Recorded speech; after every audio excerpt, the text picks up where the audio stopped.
I grew up in a very conservative household.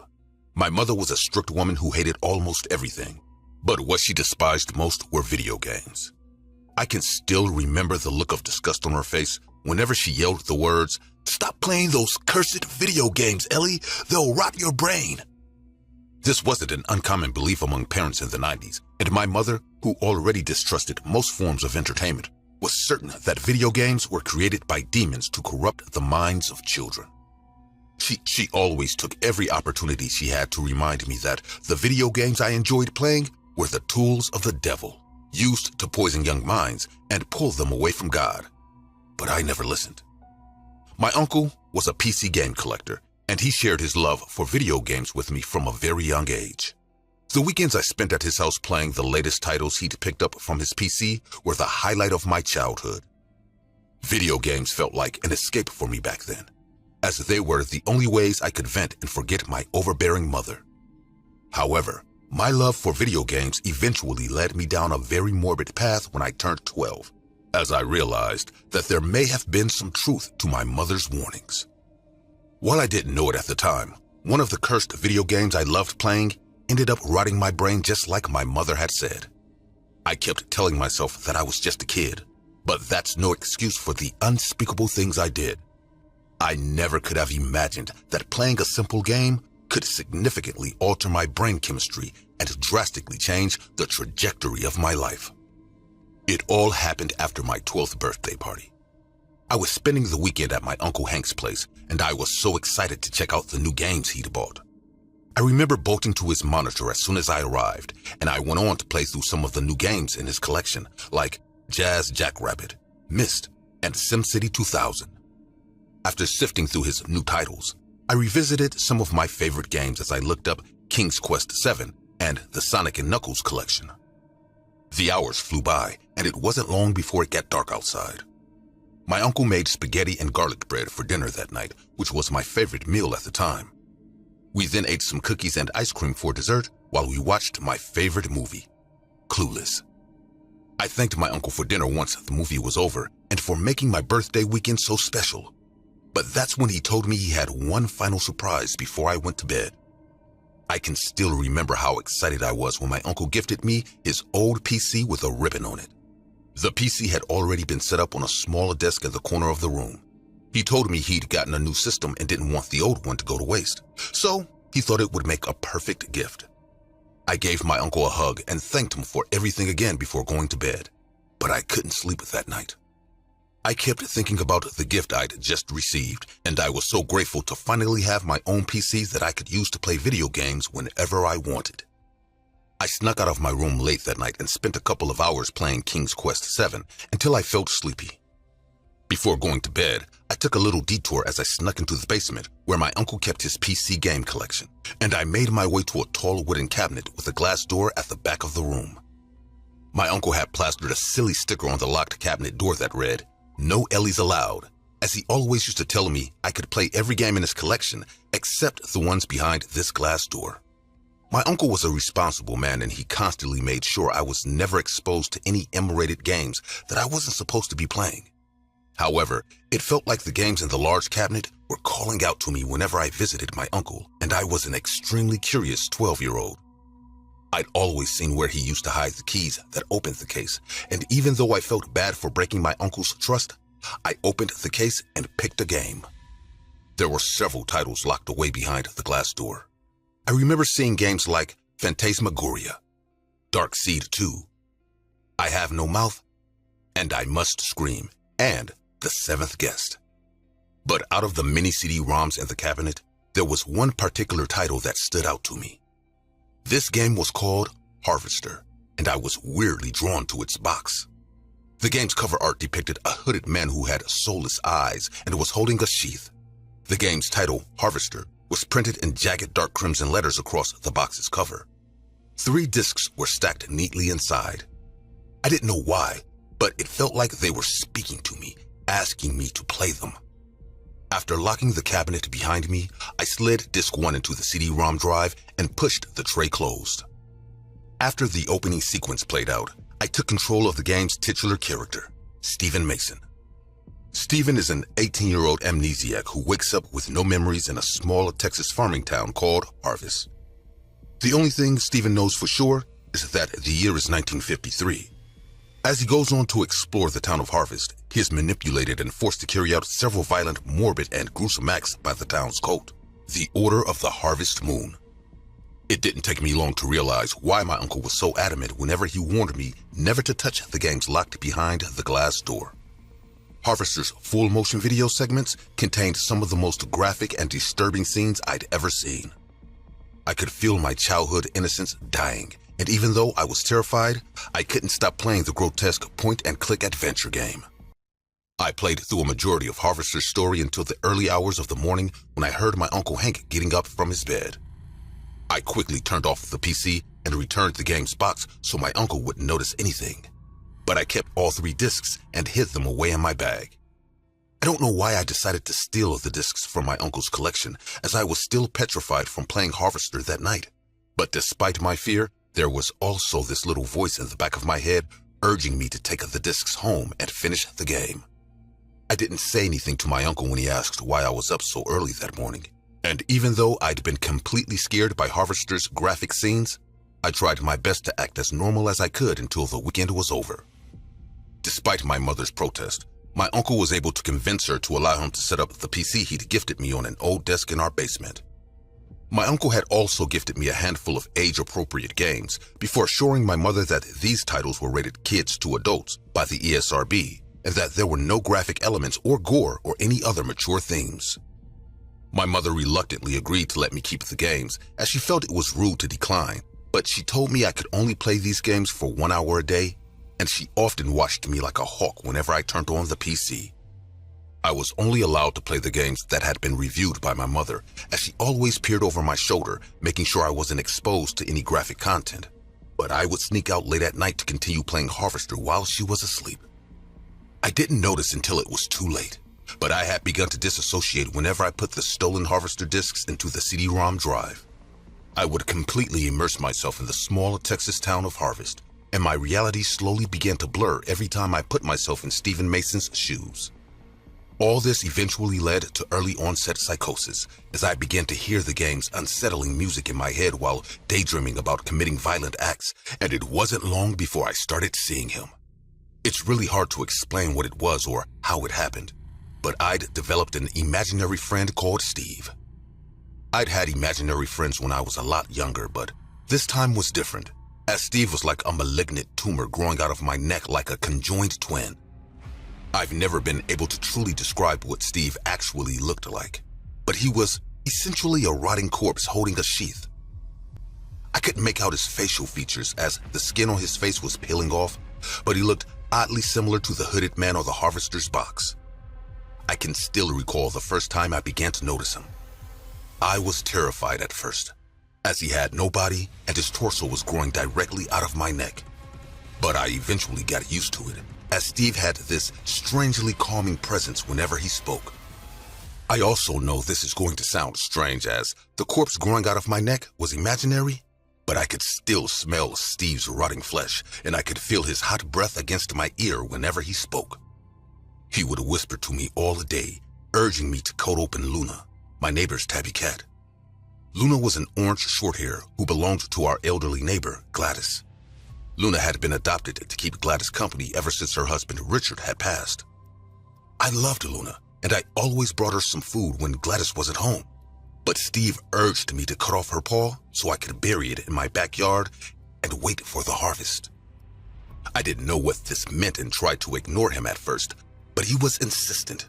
So one Saturday, I took my father's machete and lured Luna into my backyard. Following Steve's order, I mutilated the cat and took its paw. I then buried its corpse and buried its paw in a shallow hole that I would water every day. My memories from this period are all fragmented, since I would often disassociate to carry out these heinous acts. Steve's morbid requests only grew worse from there, and I found it difficult to ignore him. He would tell me to catch and decapitate a raven before burying its head in another hole. It was gruesome work, but I did what I was told. He then told me to poison the stray dog in the park and sever its tail, so I snuck out one evening, killed the dog, and took off its tail. After I'd carried out these horrific deeds, Steve would always urge me to stifle my emotions and do what needed to be done for the harvest. He would also remind me to bury the severed parts of these animals in my backyard and to water the spots to achieve an even greater harvest. I once asked him what this harvest was and why nothing was growing yet, but he urged me to be patient, as he said we would receive our yield in due time. After a few weeks, Steve told me the harvest was nigh and we needed one final thing to reap the fruits of our labor. He told me to wait until my mother was deeply asleep and to get the kitchen knife and cut off 3 of her fingers. I told him I couldn't do it, but he said I should throw away my emotions as I had done before and take the final step toward reaching our harvest.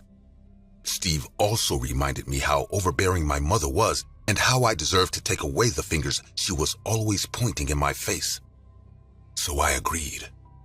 I waited until the very late hours of the night before I entered my parents' room. My mother was lying next to my father, and I made sure she was sound asleep before taking out the large cleaver.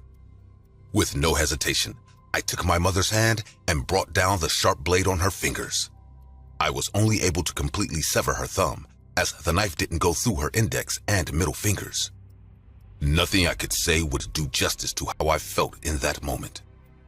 And I can still remember the look of terror in my mother's eyes when she woke up screaming.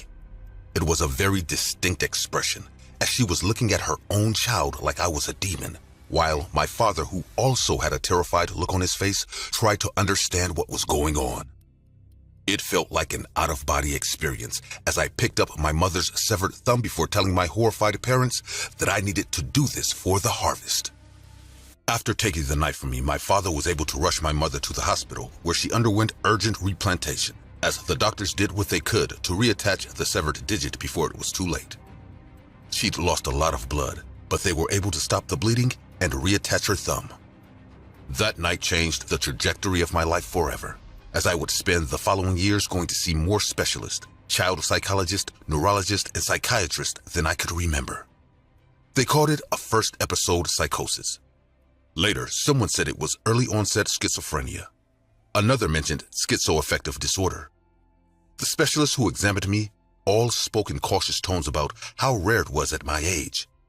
They also mentioned how the graphic scenes I'd seen in Harvester may have triggered something that was already there. They all assured my father that they would help me manage the voices through cognitive behavioral therapy for psychosis, as they tried everything they could to get rid of Steve. I was pulled from school and placed on heavy medication. My mother couldn't even look at me, as she was certain that I was possessed. My father, who was also terrified of me, was still a lot more considerate, and this put a lot of tension on my parents' marriage, as he often tried to defend me whenever my mother would suggest throwing me out of the house. It wasn't long before my mother moved out, as she didn't want to live under the same roof as me. This worsened my father's relationship with her, as even though he was horrified by what I'd done, he didn't want to abandon his only child. My uncle was also exiled from our family, as my mother blamed him for everything, and I was told I could never see him again. I also stopped playing video games, and my father monitored me very closely to avoid the same thing from happening again. My parents also tried to keep the situation from getting out, as they tried to frame my mother's injuries as an intruder's attack. But some people knew the truth, and there were a few locals who began spreading rumors of attempted matricide. So, we eventually had to move. It was a gradual process, but I eventually got better.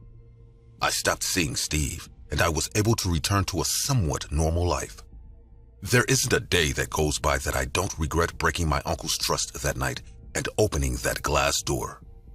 Even with all of the therapy, I still feel like I was cursed from the moment I picked up and played the video game Harvester. This curse still feels like a heavy burden on my back, because even if I can't see Steve on my neck anymore, there are days when I can still hear him whispering in my ear. His voice is faint, but he's telling me to cut off my fingers and plant them in the ground so I can finally achieve the great harvest. Digifex Interactive was a short-lived mid-1990s video game studio based in Dallas, Texas. The company was originally founded as Future Vision Inc. before being renamed Digifex Interactive in June 1996, which was the same year they released one of their most controversial titles, Harvester. The game drew backlash for its extreme violence and disturbing content. It received mixed reviews upon release, and it became a commercial failure. Harvester was also banned in Germany and other regions due to its extreme content. The controversial video game Harvester was created by Gilbert P. Austin, who wrote and directed the story. He later told the public that the idea had come to him in a flash, and he wanted the player to mull over whether they had internalized the over-the-top violence and surreal imagery of the game. Similar to many disturbing 90s point-and-click titles that were released at the time, many people believed Harvester was a cursed video game that made its players go mad. There were also several rumors that the video game was linked to an attempted matricide case that occurred during November 1996 in Monroeville, a suburb near Pittsburgh, Pennsylvania.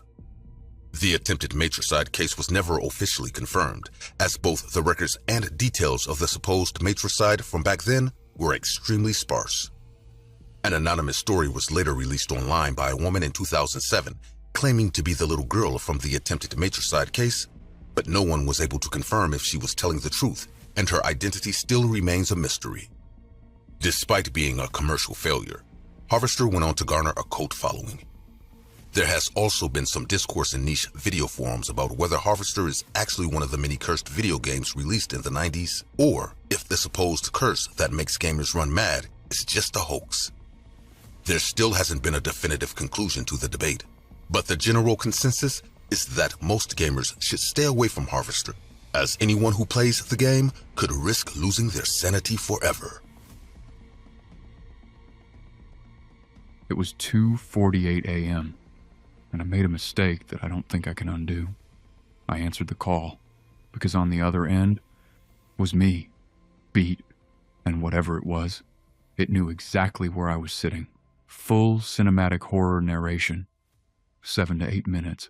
I don't use my real name online anymore, but for this story, you can call me Ryan, because if I told you my real name, there's a chance you might get the next call. Soft breathing. 3 months ago, I took a freelance job, $500.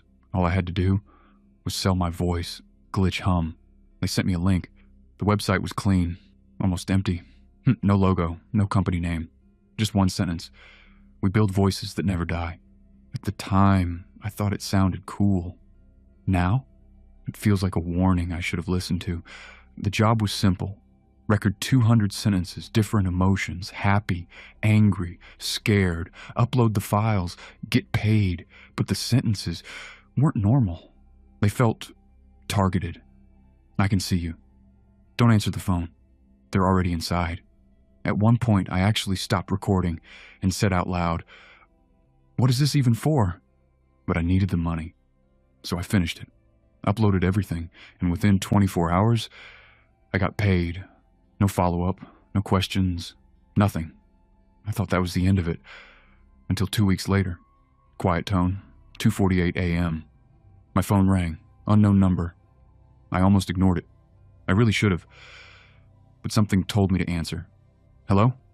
Silence. 2 seconds. Then, Ryan? My stomach dropped. That was my voice, not similar, not close. It was exact. Who is this? I asked. Heavy breathing through phone.